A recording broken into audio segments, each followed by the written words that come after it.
Silêncio aí. Tá, foi? Já está online. Então, boa noite a todos.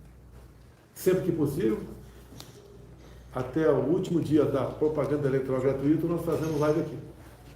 Só que a propaganda eleitoral gratuita vai voltar na próxima sexta-feira. Então, por enquanto, não é o horário de nos atualizarmos do que está acontecendo no Brasil. Primeiro, eu quero agradecer a todos que compareceram às urnas no último dia 2 de outubro. Uma festa maravilhosa, vindo com um mar de pessoas trajando verde e amarelo por todo o Brasil. Tivemos apurações, alguns problemas apareceram, passei para frente esses problemas, até o gráfico da evolução, que foi feito aqui, levando-se em conta cada percentual de voto que era computado, criou uma figura geográfica uniforme, né? Bem típica de algoritmos, muito parecida com aquela do segundo turno de 2014, com a Aécio Neves. Conseguiu já a maioria, mas daí ela foi numa paralela até o final. E cada vez que entrava 1 minuto de voto, tá? Dava hora da vitória de Aécio, hora da vitória de Dilma. E assim foi a paralela até o final. E foi decidido o segundo turno em 2014. Agora, parece que tivéssemos mais 5 minutos aqui, mais 5%, o nosso oponente, né, teria conseguido a eleição no primeiro turno. Vamos lá? Vamos em frente aí. Vale a pena de comentar algumas notícias aqui, porque uma decisão hoje da ministra Carmen Lúcia, né, ela mandou a Polícia Federal indicar como investigar Bolsonaro em inquérito, no caso de denúncias do Ministério da Educação. Bem, não existe até o momento, nada apareceu de recurso que teria saído do Ministério da Educação para algum prefeito. Alguns falaram que pessoas, né, procuraram prefeitos atrás de propina, prometendo liberação de recursos. Isso, se o prefeito entrar numa dessa, é muito primarismo, né? O que não falta é lobistas, picaretas, em qualquer lugar do mundo. Seria o primeiro caso de alguém pagar propina antes de receber o produto. Tá? E até o momento não tem nada. Mas a senhora Carmen Lúcia quer investigar. É mais um constrangimento pré-eleitoral. Vou deixar bem claro a todos aqui. A senhora ministra Carmen Lúcia. Primeiro, lá atrás, o Supremo Tribunal Federal reinterpretou a prisão em segunda instância. Passou a não mais a cadeia acontecer após a segunda instância e ela podendo acontecer somente após a última instância, no caso, o Supremo Tribunal Federal. Daí o Lula foi posto em liberdade, mas ele estava condenado em 3 instâncias, por unanimidade. E ele não poderia concorrer. Daí, o amigo no Supremo, o caso Fachin, né? O Fachin resolveu atender o amigo Lula. Nós já vimos o Fachin fazendo campanha em universidade no passado. Tá? O Fachin foi advogado do MST. Esse é o currículo dele. E foi indicado para o Supremo. Daí, na segunda turma, o Fachin veio falar o seguinte: olha, nós temos que descondenar o Lula. Nós já tiramos ele da cadeia, nós devemos torná-lo elegível. Essa filigrana de onde foi julgado o criminoso, o corrupto. Foi julgado em Curitiba. Não, ele tinha que ser julgado em Brasília. Vamos, então, anular esses processos, vamos descondenar. E o processo volta para a primeira instância em Brasília. O Fachin deu seu voto na turma e estava 2-2 o placar. E daí a sessão foi suspensa e estava 2-2. A senhora Carmen Lúcia já tinha votado para manter as condenações do Lula. Repito, Carmen Lúcia já tinha votado para manter as condenações do Lula. Estava 2-2 o placar. E na semana seguinte votou o ministro Cássio Nunes, indicado por mim. Ele é dono do voto dele. Ele votou como? Para manter as condenações do Lula.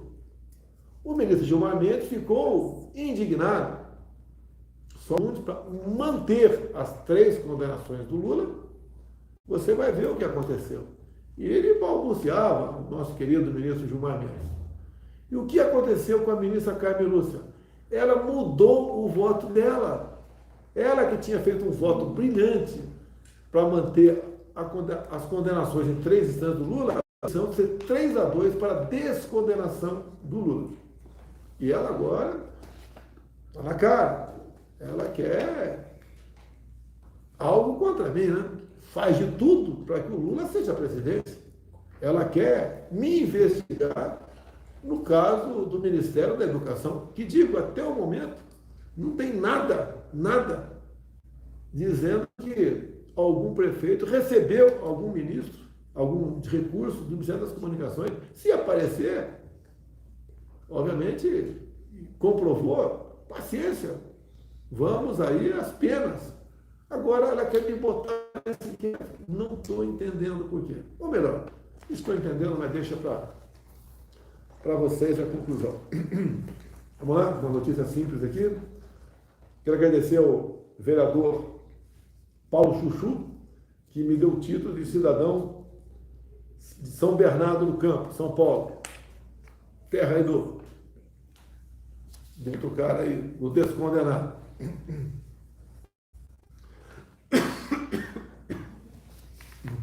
Estamos vendo aqui ó, o escândalo das pesquisas que influenciaram, sim, no resultado das eleições de domingo. E está aqui a Veja, quem diria, não, Matheus Leitão, que me criticou a vida toda, por qualquer motivo ele criticava. Né? E ele diz aqui, a desculpa inacreditável do Datafolha para os erros das pesquisas. A pesquisa de São Paulo falou que errou no caso do Tarcísio, porque foi um erro de digitação. Mas todas as pesquisas erraram. Isso induz o eleitor a votar em quem está na frente. Outros querem votar em quem está na frente para não ter mais segundo de forma favorável. Está na cara que isso é coisa feita com má fé, né? Para atender interesses de quem pagou aquela pesquisa. Mas vamos em frente. Começou agora, já de novo, né? Agora, pesquisa de hoje. Lula tem 51% no segundo turno e Bolsonaro 43%. Começou. 8 pontos a diferença. Terminou agora com 5. Aumentou para 8. Eu consegui apoio nesses dias, como o dia de ontem, por exemplo, dos governadores de Minas Gerais, o Zema, tá? Do Rio de Janeiro, o Cláudio Castro, também de São Paulo, o Rodrigo Garcia. Vamos receber amanhã o apoio do Ronaldo Caiado. Hoje tivemos do governador Ratinho do Paraná.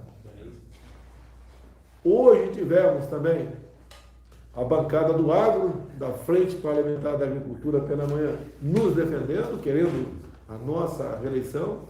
Tive à tarde aproximadamente 60 senadores presentes aqui, hipotecando apoio à continuidade do nosso projeto.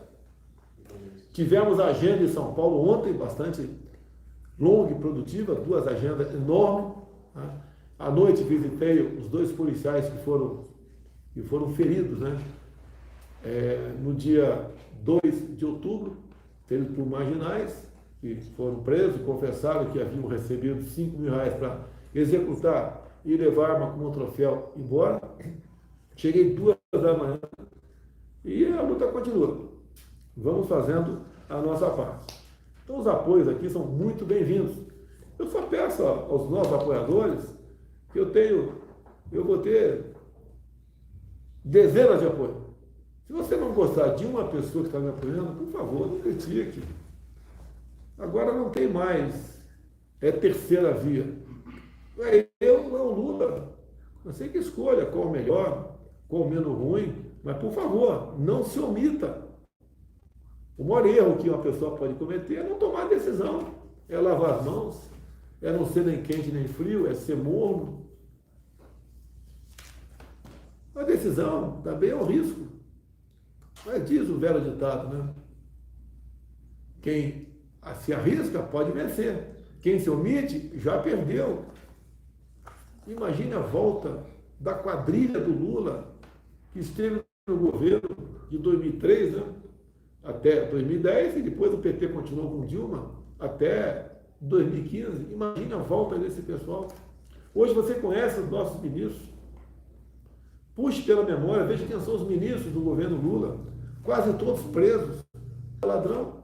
Não é verdade isso. Se eu tivesse uma acusação minimamente razoável por corrupção, já tinham feito um escândalo em cima de mim. Ações na justiça, não tem nenhum processo contra mim, a não ser aquele inquérito do Alexandre de Moraes, que ele abre o inquérito, ignora o Ministério Público, ele investiga e pune. É o X-tudo, né? Imagine esse cabra aí à frente do poder executivo aqui, de uma república. Como é que seria ele para com a população? Então vamos lá, como recomeçou a palhaçada dos institutos de pesquisa. Outras notícias. Também quando fala em apoio, né? O ex-ministro Sérgio Moro, que foi que conduziu a operação Lava Jato lá atrás, foi eleito senador pelo Paraná. Quem o apoiei, Paulo Eduardo Martins, não chegou, faz parte da regra do jogo. Em grande parte, o Paulo Eduardo foi prejudicado por pesquisas também, Sérgio Moro. E o pessoal, então, do Paulo Eduardo Martins resolveu apostar naquele que ele achava melhor para ele. E acharam como sendo melhor quem? Sérgio Moro. Conversei com ele há 2 dias ou 3 dias atrás, uma conversa tranquila. Esquece o passado, né? Vamos para frente. Ele agora passa a ser, a partir do ano que vem, senador da República do Brasil. E declarou apoio para a gente. Ele fez uma opção entre o Lula e eu, não sei o que passou na cabeça dele, mas entre o Lula e eu, ele achou que eu mereço o voto de confiança dele. Ele não vai anular, mas o Bolsonaro fala palavrão. Eu não estou à disposição aqui para casar com ninguém não, pessoal. Eu estou aqui para administrar o Brasil. Se vocês acham que eu não posso reagir, né, ou sempre me comportar como uma pessoa extremamente educada, eu não sou extremamente educado. A minha formação militar é diferente. A minha formação com os meus pais, que eu nasci em 55, era outra história naquele tempo. Os pais raramente falavam com o filho, era um olhar, um safanão. E ainda bem que eu fui educado assim. Meu pai aqui que conduziu a minha vida, né? Eu lembro que voltei, logo que entrei na Arquivo Militar das Agulhas Negras, por concurso público, eu vi uma coisa esquisita, né? Eu vi que não podia acompanhar a aula de geometria descritiva, eu tinha que aprender para poder acompanhar as aulas. Voltei para o Eldorado e falei para o pai, ele nunca ouviu falar a palavra geometria descritiva, tenho certeza disso. Falou, volta, você vai ser aprovado. E voltei. E não teve papo. Fui um dos primeiros alunos de geometria descritiva na vida. Essa é a nossa educação do passado. Hoje mudou muita coisa. Cada um aí julgue se for para melhor ou não. Tá? A questão do Sérgio Moro, ele teve 20 e poucos anos de magistratura. O que é a função de um juiz? É interpretar ali os autos e dar sentença e cumpra-se. A contestação é os advogados ali nos autos, uma sustentação oral, de acordo com o tipo de julgamento. Essa foi a vida dele. Quando chegou aqui no parlamento, você tem que conversar chegou o executivo, você tem que conversar com o parlamento. Talvez aí um grande choque de realidade que ele teve. E as coisas aconteceram. E meu caso remoeu o passado. Obrigado, Sérgio Moro, pelo apoio. E você, por favor, se é contra, não critique. Também o Deltan Dallagnol, Vila Brasília está convidado a conversar comigo. E tenho conversado com muita gente. Nós temos uma guerra pela frente, meu Deus do céu. Nós temos que ganhar essa guerra. O que está em jogo não é meu mandato, não. É o teu futuro. Você sabe o que o outro lado fez, o que o outro lado está fazendo, está dizendo que vai fazer. Tem um vídeo do Boulos agora, olha só do Boulos agora, né? Acho que o mais votado de São Paulo, deputado federal. Especialidade, invadir a propriedade dos outros. Não tem qualquer apreço pela propriedade privada. Ele dizendo, respondendo para um jornalista, que as políticas econômicas liberais do Alckmin não estarão no plano de governo do Lula. Ou seja, é o Estado. Eu confesso para vocês, lá atrás, quando eu cheguei no parlamento em 91, eu tinha uma posição estatizante. Votei muitas coisas para manter algumas posições do passado, eu confesso, estava errado. Eu falava lá atrás em controle da natalidade, por exemplo, depois eu vi que tinha que ser planejamento familiar. A gente muda. Tem um ditado que diz, né, que até aos 30 aí nunca foi de esquerda, é porque não tinha coração. Quem depois dos 25, 30 continua de esquerda é porque não tem cérebro. Já defendi coisas do passado que hoje eu me envergonho. A gente evolui, a gente muda. Agora, o duro é aquele cara que as consequências das minhas decisões, vocês todos sofrem se eu tiver uma decisão errada. E eu não tenho compromisso com o erro, já dizia, se não me engano, Juscelino Kubitschek, o tocante desse aí, então erro. Está aí na mídia agora, o pessoal me criticando que eu fui numa loja maçom em 2017. Fui sim. Fui numa loja maçom, acho que foi a única vez que eu fui na loja maçom. Eu era candidato a presidente, pouca gente sabia. E um colega falou, vamos lá. Eu fui lá na loja, acho que fui aqui em Brasília, fui muito bem recebido, bem, me trataram bem. E eu sou o presidente de todos. E ponto final. Fui de novo? Não fui. Agora sou o presidente de todos. Isso agora a esquerda faz um estardalhaço. Olha, o que eu tenho contra o maçom? Não tenho nada. Se tiver alguma coisa, a gente vê se como proceder. Quero o apoio de todos aqui no Brasil. A última viagem minha, não sei onde eu tive aqui, estava lá um garoto, né? Gay de direita. Se alguém lembra o município, me avisa. Botei na minha viatura. Petrolina. Petrolina, e ele foi conversando comigo no percurso, até o aeroporto, uns 20 minutos, vibrando comigo. E eu perguntei, por que você me apoia? É porque eu sei que você não tem nada contra a gente. Falava que eu ia matar gays se fosse presidente. Pelas minhas mãos não morreu ninguém. Calma. Tá? Ninguém. Se tivesse aumentado o número de mortes de gays no Brasil, estaria na capa dos jornais. A violência diminuiu, o número de mortes de forma violenta, né, aí incluído armas de fogo, diminuiu em torno de 40% do nosso governo. E aí está incluído gays, mulheres, afrodescendência, todo mundo incluído ali. O nosso governo diminuiu a violência no Brasil. Não fique com essa, né, de rotulando. Eu acho que o racismo já não me acuso mais de ser racista, né? Você pode ver. Fui com esse aqui no debate do Globo, com essa medalha aqui do Exército Brasileiro, para ver se o Bonner me perguntasse o que era isso, né? Fui no debate, mas fui na Sabatinas também. Não perguntou, obviamente, cidadão com palma. Quem consegue essa medalha aqui? Menos de uma pessoa por ano é contemplada com essa medalha. Você vê a dificuldade. É toda aquela pessoa que arrisca a sua vida para salvar uma outra pessoa. Como é que eu arrisquei minha vida? Lá em Jericinó, naquele tempo, 78, tinha uma lagoa lá de mais ou menos 2 metros de profundidade, tinha um exercício de corda chamada falsa baiana, e o sargento Rubão, né, balançava a corda para derrubar os caras dentro d'água. A maioria ele conseguia derrubar. Quando foi o Celso, olhei para a cara dele e falei, pô, o Celso tem cara de prego. Ou martelo sem cabo. Vai para o fundo. Eu frouxei meu coturno, desabotoei a gandola, e quando derrubou o Celso dentro d'água, eu já tirei a gandola, tirei o coturno e pulei dentro d'água. Sabia que o negão Celso não ia sair daquela.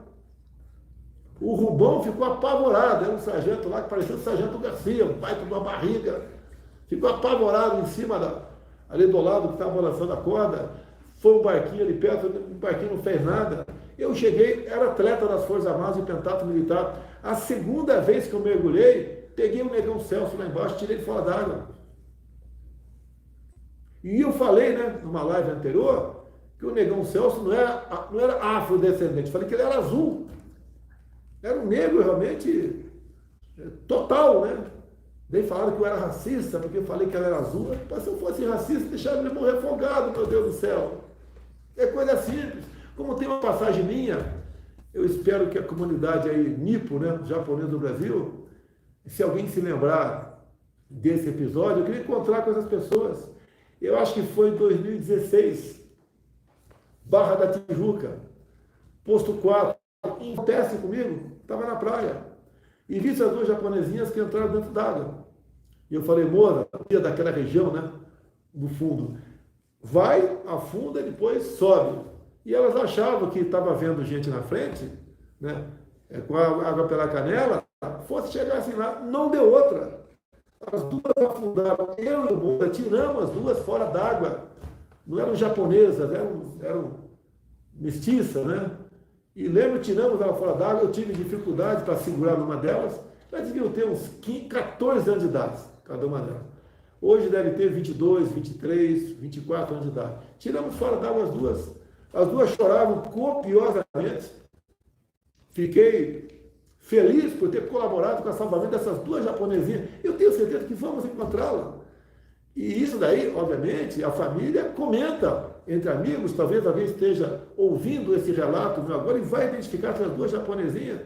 Quem diria, né? O futuro presidente da República, juntamente com outro sargento do Exército Brasileiro, o outro salvou as duas japonesinhas. As coisas acontecem com a gente. Seria outra medalha? Não estou atrás de medalha. Medalha é consequência. O que eu estou tranquilo, que graças a Deus, o meu passado de atleta das Forças Armadas, não era rato de praia ali, mas conhecia bem a água, né? Sou mergulhador profissional, fiz o curso no GBS, Grupamento de Busca e Salvamento, lá no Rio de Janeiro, a Barra da Tijuca, e eu lembro, né? Fiz o curso em 2015, ou melhor, em 85, para ser bem claro, em 85. E naquele ano, né, após o meu curso, teve um acidente no alto da Serra das Araras, onde o ônibus da Cometa caiu dentro d'água, no chamado Córrego do Vigário. Mas embaixo do Córrego do Vigário, era ali uma profundidade de aproximadamente 10 metros. 15 pessoas morreram afogadas. E eu fui, né, quando eu havia acabado de concluir o curso de mergulho, no GPS, eu me voluntariei e fui junto com o Corpo de Bombeiros participar desse resgate de corpos. 15 pessoas morreram. Eu fui lá, eu lembro na época, era o capitão Quintanilha, era um tenente, me fugiu o nome dele aqui, era o sargento Valno, tá? Tenente Silva Filho. E eu lembro que a gente mergulhava ali logo abaixo do Córrego do Vigário, para onde estava indo ali, de forma caudalosa, aquele riacho que tinha uma represa enorme lá na frente. E a gente mergulhava em torno de 15 e 20 metros. Né? Mergulhava na posição vertical, com uma corda. Após ali, o primeiro metro, o segundo metro de profundidade, a visão era zero, que a água ali doce era barrenta, visão zero. Por vezes lá embaixo, você sabia onde era vertical, botando a mão, sentindo para onde iam as bolhas. Em dado momento, a 20 metros de profundidade, no meio de galhadas, né, e eu segurei no braço, era o capitão Quintanilha, segurei no braço dele, percebeu que tinha algo errado e subimos. E lá em cima eu perguntei para o capitão Quintanilha, capitão, por que a gente está mergulhando? A gente não vai achar nenhum corpo aqui. A chance é próxima de zero achar um corpo. O que ele me respondeu? Não estamos aqui para achar corpo, sabemos da dificuldade. Estamos aqui para dar uma tranquilidade, levar paz, levar conforto aos familiares que estão na beira daquele córrego, que na verdade era uma represa, que estamos interessados em achar os corpos dos seus familiares. Tanto é que todos os corpos foram achados depois de boiado. Essa é uma outra história de vida também que a gente tem pela frente, mas essa das duas japonesinhas, tenho certeza que vou me encontrar com as duas um dia. Continuando aqui, eu não quero continuar por muito tempo a nossa live, né? Uma notícia importante, pessoal, está aqui na CNN. Lula venceu em 9 dos 10 estados com maior taxa de analfabetismo. Você sabe quais são os estados? Do nosso Nordeste. Não é só taxa de analfabetismo alta ou mais grave nesses estados. Outros dados econômicos agora também são inferiores às regiões, porque esses estados do Nordeste estão há 20 anos sendo administrados pelo PT, onde a esquerda entra, leva ao analfabetismo, leva a falta de cultura, leva o desemprego, leva a falta de esperança. É assim que age a esquerda no mundo todo. Por isso que o Nordeste está atrás de quase todos os índices, depois de quanto outros estados, porque sempre a esquerda dominou. Vocês têm a chance agora de começar a se libertar. Minha esposa é filha, né, de um cearense. A minha filha é neta de um cearense. São Paulo é a cidade que tem mais nordestino do Brasil. Nordestino de São Paulo, ligue para os seus familiares. Fala que eles podem se libertar com o voto. E, infelizmente, já escolheram, né, na maioria dos estados, a continuidade. Gente de esquerda no governo, a grande maioria, não tem nada a oferecer para vocês, nada, absolutamente nada, a não ser o Estado.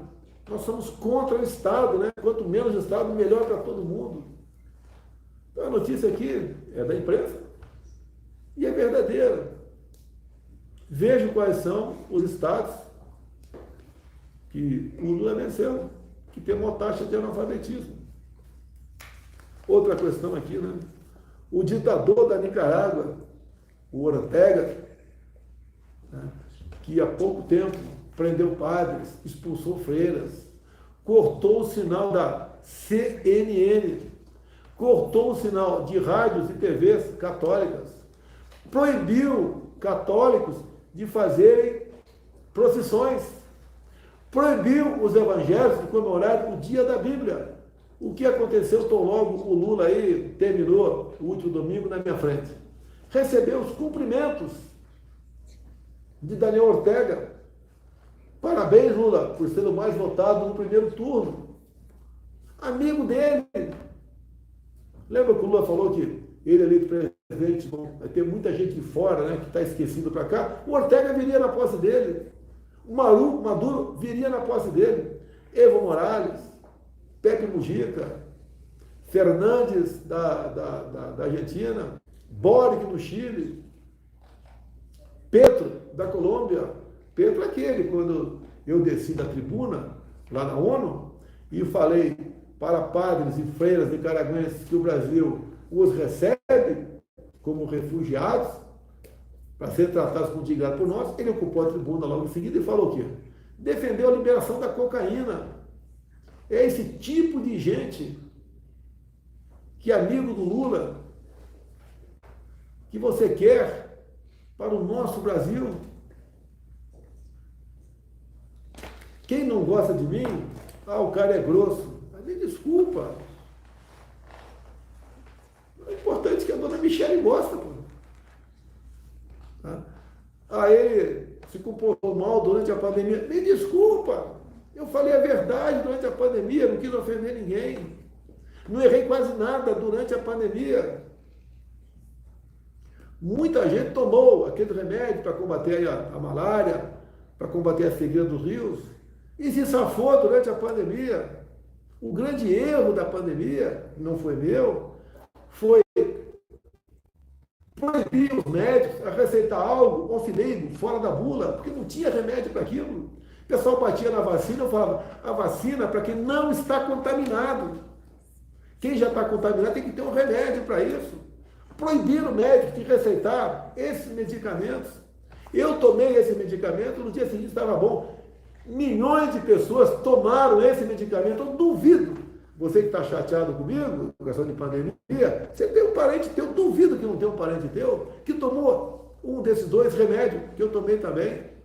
Se ele está vivo, porque, obviamente, sobreviveu, obviamente. E você está chateado comigo por causa disso? Meu Deus do céu. Você está escolhendo alguém para administrar o seu país. Não está escolhendo alguém que tenha bons modos. Aqui não é um desfile de pessoas, né? Certos chefes de Estado, primeiro-ministro, presidente, como eles se comportam quando eclode uma guerra, como estamos tendo agora fora do Brasil. O que eles fizeram durante a campanha deles, como se apresentaram. Vocês têm aqui um ser humano com 67 anos de idade. Sou caboclo do interior de São Paulo. Sou capial, sim. Não sou ignorante. Como aquele cara acusou os paulistas de ignorante. Tá? Depois fiquei 15 anos no Exército Brasileiro. O Exército Brasileiro é um lugar que você leva pancada, pô. Fiz curso de paraquedismo.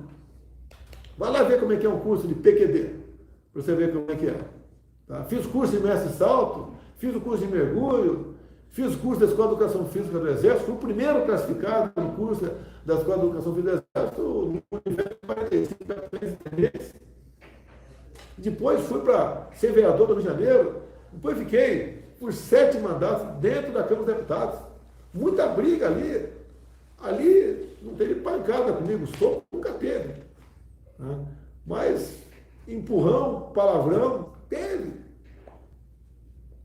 Vocês, quem não conhece a Câmara, não sabe a variedade de interesses que existe lá dentro, cada um puxando para um lado. E por vezes, não é eu não, um montão de gente perde a linha. Não sou diferente, sou ser humano. Como presidente da República, vir para cá, só Deus sabe da missão que ele me deu. Fazemos a nossa parte. Se coloque no meu lugar. Eu apanho 24 horas por dia, desde antes da minha pré-campanha, defendendo a família brasileira contra aquele tal de kit. Não tem nada a ver com o comportamento de quem quer que seja, mas certas coisas o pai tem que ensinar e não a escola. Escola é lugar de instruir as crianças. Ditador da Nicarágua parabeniza Lula pelo comportamento. Quando Lula chamou os paulistas, né, de capial, ignorante como o Bolsonaro, ele falou, bonito é ter uma educação refinada como a minha. O Lula falou que tem uma educação refinada. Meu Deus do céu.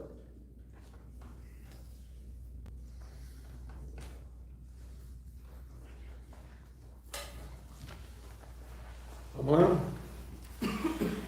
Quero agradecer aqui foi minha colega, né? E o deputado senadora Ana Amélia Lemos, lá do Rio Grande do Sul. Ela disputou as eleições de 2018 como vice do Geraldo Alckmin. Ela tinha tudo para ser reeleita senadora, tudo, barbada, uma pessoa fantástica, todo mundo gostava dela, embarcou na canoa do Geraldo Alckmin e perdeu as eleições. E agora eu fico imaginando como ela está pensando em ver o Alckmin na chapa do Lula. Mas tudo bem, agradeço então o apoio aqui, um tweet da senhora Ana Amélia Lemos, declarando que votará em Jair Bolsonaro no próximo dia 30. Curiosidade também, falo tanto, falei agora há pouco de racismo, né? Acho que acabou esse de racismo para cima de mim, né? E tem aqui, Folha de São Paulo, né? Vamos lá, quem diria eu repetindo matéria da Folha de São Paulo. Eleições 22. Partidos que mais elegeram deputados federais negros são de direita. Olha, tivemos 4 senadoras eleitas, de 27. 2 pelo PL. Uma terceira, eu fiz campanha para ela, de Tocantins, a professora Dorinha. Uma quarta do PT. Nós não gostamos de mulheres? Meu Deus do céu. O que nós temos contra mulheres? Fiz campanha, entre essas que chegaram no partido, fiz campanha explícita para a Tereza Cristina no Mato Grosso do Sul. Se bem que eu acho que ela tinha condições de chegar sem apoio de quase ninguém, né? Mas nunca é bom você dispensar apoio. Numa guerra, que estamos vivendo agora, você não pode dispensar apoio. Obviamente, alguns apoios não são bem-vindos. A gente descarta. Mas todas as vezes que a gente bota do nosso lado para a linha de frente, são bem-vindos. Obrigado, senadora Ana Amélia. A economia continuando aí para frente no Brasil. Empresa assinam contrato para a construção de 5.400 quilômetros de linha de transmissão. A linha de transmissão tem vida útil. Se não for trocado os cabos, né, periodicamente entra em pane. Não vou discutir essa matéria aqui, não é o caso.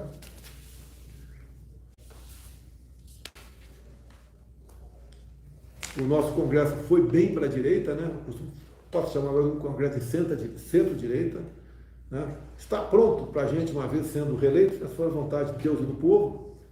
Nós aqui realmente fazemos um trabalho excepcional para o Parlamento brasileiro em prol do nosso Brasil. Se o outro lado ganhar, vai ter problema com o Parlamento. E o Parlamento sempre foi elite centro-esquerda, agora passou a ser centro-direita. No dia seguinte às eleições, O que aconteceu com a Bolsa de Valores? Subiu, bateu um recorde no mesmo dia. Dólar afundou. Isso é bom para nós, sinaliza combustível mais barato.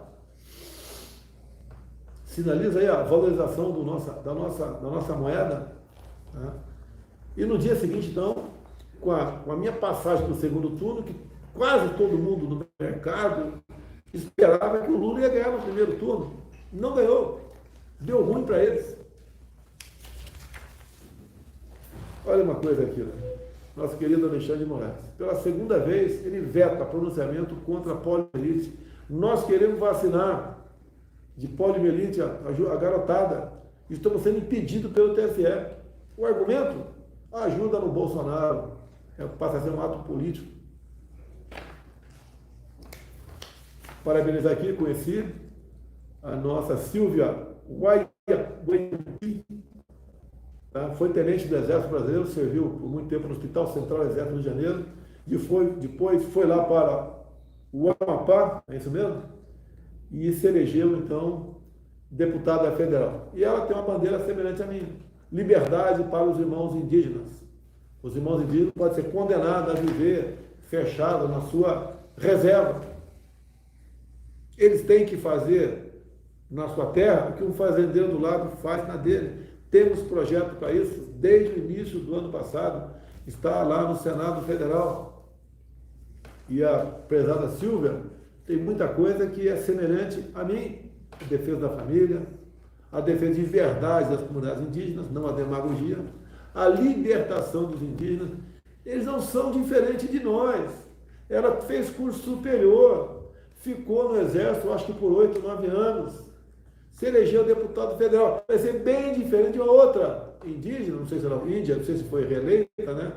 Eu acho que é de Roraima. Vê aí se foi eleita a deputada de Roraima. Foi reeleita? Né? Bem diferente. Ela não quer o atraso, ela quer o progresso. Ela fala muita coisa dos parecis, né? Que estão aqui na região de Mato Grosso, que produzem.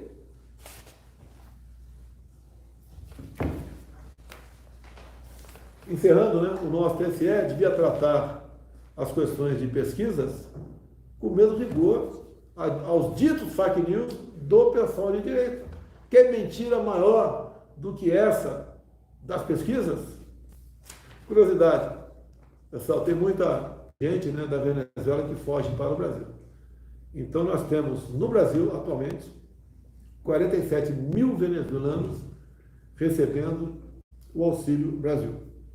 Temos 15 mil haitianos, temos 9 mil bolivianos, temos 2.800 argentinos.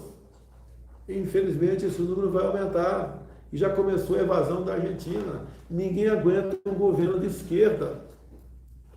De Cuba, 1.500 aqui dentro, 43 ucranianos e 14 da Nicarágua. Total 110 mil recebendo Auxílio Brasil aqui no nosso território. Mais uma coisa?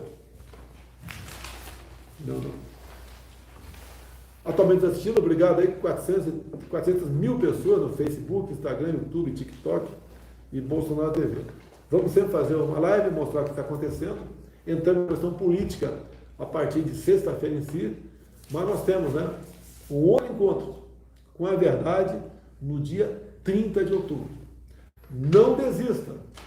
Quando você pensar em desistir, pense no povo venezuelano, pense no povo argentino, no povo cubano. Pense em mim também. O que eu passo para defender a nossa pátria? Imagine vocês se eu estivesse do lado de lá junto com aquela meia dúzia de não teria processo não pela frente. Seria muito bem vivido. Sem dor de cabeça nenhuma. E vocês estão vivendo como? Eu respeito todos os brasileiros, todos os seres humanos. Eu sou cristão.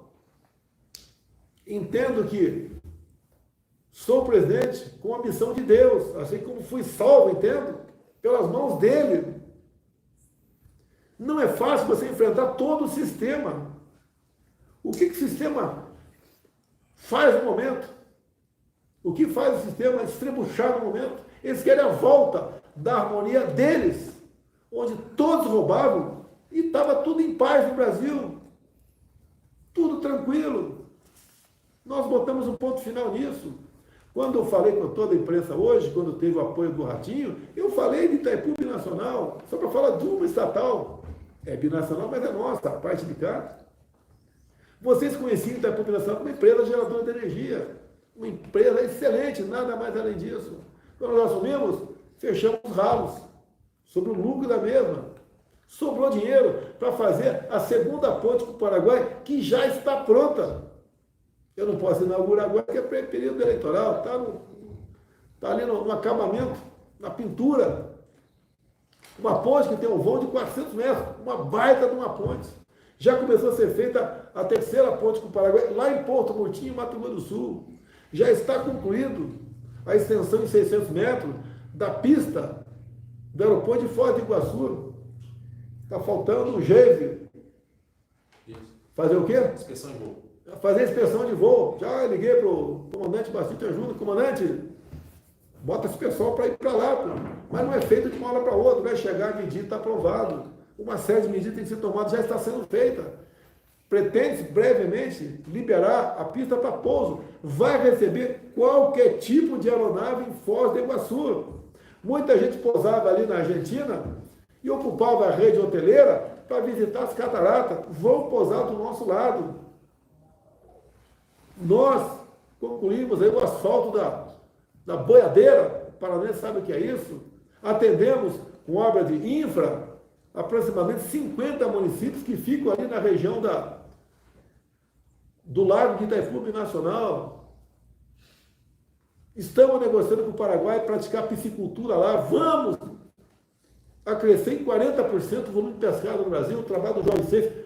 Obrigado, parabéns, catarinense. Elegeram o Jorge Seife aí, senador da República. Está aí todo feliz, está todo bobo. Ele jamais podia contar com isso. E lá atrás ele queria vir candidato federal. Eu falei, não. Você não é o meu 06, que eu disse que era meu filho 06, ordem, você vai vir candidato ao Senado. E ele pulou, não queria. Foi muito menos difícil ser senador do que deputado federal. Acreditou em mim, sem querer pegar o papel do pai dele, o velho Jorge Seife, o velhão aí, eu conheci pessoalmente, uma pessoa fantástica, mexe com a pesca aí em Santa Catarina, está vibrando.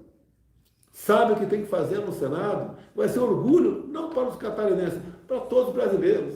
Assim eu agradeço a população de cada estado que elegeu, por exemplo, aqui, Wilder, aqui em Goiás, a nossa Tereza Cristina em Mato Grosso do Sul, o Mourão no Rio Grande do Sul, o nosso astronauta Marcos Pontes em São Paulo, o nosso Rogério Marinho no Rio Grande do Norte.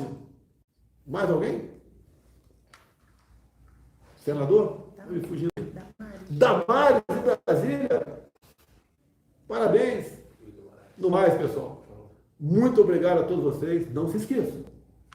Vocês vivem no paraíso, na terra prometida chamada Brasil, onde todos têm oportunidade, porque tem liberdade. Cuidado com as suas escolhas.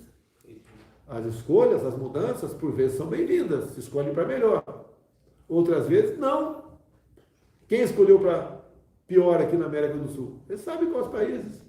Você sabe que estão enfrentando. Até agora há pouco tinha um argentino aqui. Até falei que não, depois ele fala. Quer contar o que está acontecendo no seu país. Vamos ver se amanhã ele fala, se eu tiver oportunidade aqui. Escolher direito. Vocês não estão elegendo aqui um cara para ser marido de alguns aí. Estou elegendo um gestor, um administrador, uma pessoa que escolheu ministros nunca visto na história do Brasil. Como sempre cito, né?